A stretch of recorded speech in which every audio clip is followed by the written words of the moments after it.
Oh, Burbank, how are you guys? Some people are actually really good. That's good for this room. Yeah.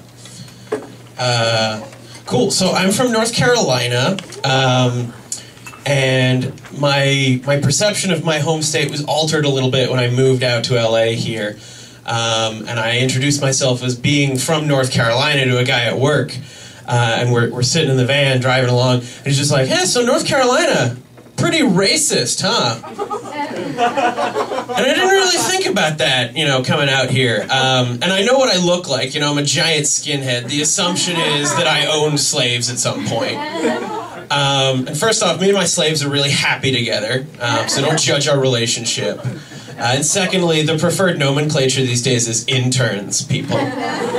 Interns. But not to be a racist, but I love when people start statements like that, like not to be a blank but, because all they're really saying is, I'm about to be a huge blank right now, please don't judge me for it. I just wish that held up in court, like as a valid form of legal defense. Like, Your Honor, not to be an arsonist, I just really enjoy setting fires in residential zones. It's like a disease. I'm sorry. But I would actually really like to be a racist, because here's the secret about racists, you guys. Racists live forever. Think about it. Strom Thurmond, Jesse Helms, Grandma. It's like the hate just keeps them alive. Like the body gave up a long time ago, but the spirit still has brown people to keep down. So I had to come to terms with a problem that I've been having, and that's that I discovered that I am a pizza slut. It doesn't matter how good or bad the pizza is. If it's got melted cheese and tomato sauce on it, I want it inside me. Like, I'll wake up in the morning in bed next to a strange box. It might not even be my apartment. I have to figure out how I got back. Did I use protection? The gas X is unopened. Oh boy, we're in for a rough one. And you know, my family would call me out on it more, but you know, they know that pizza slut shaming is a huge trigger for me, so they stay away from that. I got a beef with shelves in bathrooms. Anybody else with me on this? I feel like you shouldn't need to store things where you pee. But there's a growing number of bars and restaurants that I feel like are on the other side of this issue. I was at a sports bar the other day, watching a game, as you do, and this guy comes in.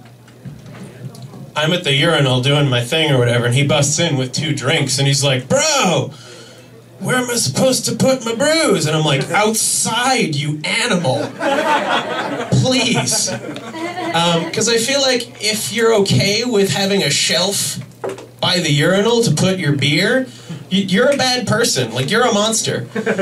Because you're saying that A, you believe there's a minimum safe distance between someone else's exposed penis and your drink. And B, you believe that minimum safe distance is measured better in feet and inches than in yards and fractions of a mile. And I don't agree with that. I think we should get rid of that in this country. But you know, we're all about ease of access these days. That's why everyone's on Tinder, everyone's online dating. And there was a guy who actually tried to like hack OkCupid and try and make it work for him. He was a mathematician at UCLA. And what he did was he did the survey for OkCupid however many thousands of times it took to get all the women on OkCupid in the LA area. And he found out that they all answer certain different groups.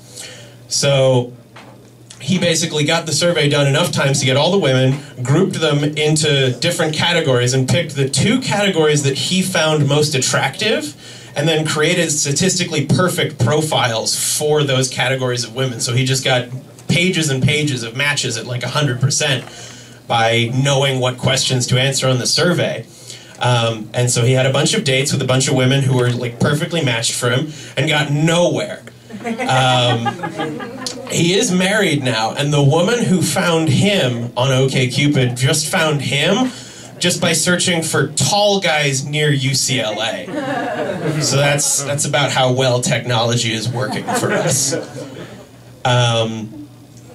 And I was reminded of how bad technology has gotten. I was in the airport recently, coming back from Vegas, which is just a big old war zone for drunk people, if you've never been. You know, everyone's just stumbling around, not from landmines, but just because they're so drunk. Instead of toting assault rifles, everyone's got some 3-foot margarita in their hand that costs $20. There's a third bit to that joke, but it's not written yet. So, but I was walking through the airport and I saw this couple. They were being all cute, holding hands, spending time with each other as you're supposed to do. But both of them were texting someone else on their phones while they're hanging out with each other. And I was like, is this what love has become? Like, this is all I'm supposed to be looking for now, is someone to hold my hand while I text someone else or play Words with Friends? And it was like the woman was reading my mind, because she was like, honey, I need you to stop what you're doing. And I was like, yes, I'm going to get to see something. We're going to get to see this moment progress. And she was like, honey, I need you to stop what you're doing. I need you to pull up your calculator app and multiply 2 numbers together for me.